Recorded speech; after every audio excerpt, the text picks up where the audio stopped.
உயர்தோழர்களா இருந்த ரெண்டு நாடுகள் திடீர்னு ஒரு பயங்கரமான போர்ல இறங்குனா என்ன ஆகும்னு எப்பவாவது யோசிச்சிருக்கீங்களா? பாகிஸ்தானுக்கும் ஆப்கானிஸ்தானுக்கும் இடையில இப்ப நடந்துட்டு இருக்கிற மோதல் பத்தின ஒரு தெளிவான சுருக்கம் தான் இது. பல வருஷமா நண்பர்களா இருந்தவங்க இப்போ எப்படி எதிரிகளா மாறினாங்கன்னு தெரிஞ்சுக்கிறது ரொம்பவே முக்கியம். ஏன்னா இது ஒட்டுமொத்த தெற்காசியாவோட அமைதியே பாதிக்கும். இப்ப பாகிஸ்தானுக்கும் ஆப்கான் தாலிபான்களுக்கும் இடையில பெரிய அளவுல வான்வழி தாக்குதல்களும் எல்லை மோதல்களும் தொடர்ந்து நடந்துட்டு இருக்கு. இதுல நம்ம தெரிஞ்சுக்க வேண்டிய 3 முக்கியமான விஷயங்கள் இருக்கு.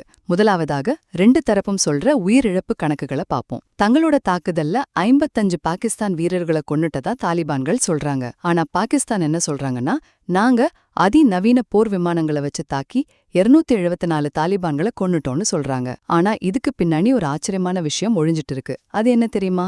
இரண்டாவதாக, அந்த ஆச்சரியம்தான் டிடிபி எனப்படும் பாகிஸ்தான் தாலிபான் அமைப்பு. ஆப்கானிஸ்தான ஆளும் தாலிபான்கள் பாகிஸ்தானுக்கு எதிரா செயல்படுற இந்த டிடிபி குழுவுக்கு அடைக்கலம் கொடுத்து உதவுறதா பாகிஸ்தான் ராணுவம் பகிரங்கமா குற்றம் சாட்டுறாங்க. மூன்றாவதாக, இந்த பிரச்சனையில பாகிஸ்தான் எப்படி இந்தியாவை தேவையில்லாம உள்ளே இழுக்கிறாங்கன்னு பாப்போம். தங்களோட சொந்த ராணுவ தோல்வியை மறைக்கிறதுக்காக தாலிபான்கள் இந்தியாவோட கட்டுப்பாட்டுல தான் செயல்படுறாங்கன்னு பாகிஸ்தான் பாதுகாப்பு அமைச்சர் சொல்றது எந்த ஆதாரமும் இல்லாத அப்பட்டமான ஒரு குற்றச்சாட்டு. இப்போ இது எல்லாத்தையும் விட ரொம்ப முக்கியமான ஒரு உண்மையே நம்ம புரிஞ்சுக்கணும்.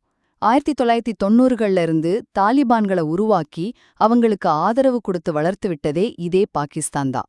ஆனா இன்னைக்கு தாங்கள் வளர்த்த பாம்பே தங்கள கொத்துற நிலைக்கு அவங்க தள்ளப்பட்டிருக்காங்க. சுருக்கமா சொல்லணும்னா, அன்னைக்கு பயங்கரவாதத்தை ஒரு ஆயுதமா பயன்படுத்தின பாகிஸ்தான் இன்னைக்கு அதனாலேயே ரொம்ப பெரிய விலைய கொடுத்துட்டு இருக்காங்க. பாகிஸ்தானோட இந்த நிலைமைக்கு அவங்களோட பழைய தவறுகள் தான் காரணமா? இத பத்தி நீங்க என்ன நினைக்கிறீங்க? இப்படி சிக்கலான உலக நடத்துகளை ரொம்ப எளிமையா தெரிஞ்சுக்க மறக்காம சப்ஸ்கிரைப் பண்ணுங்க.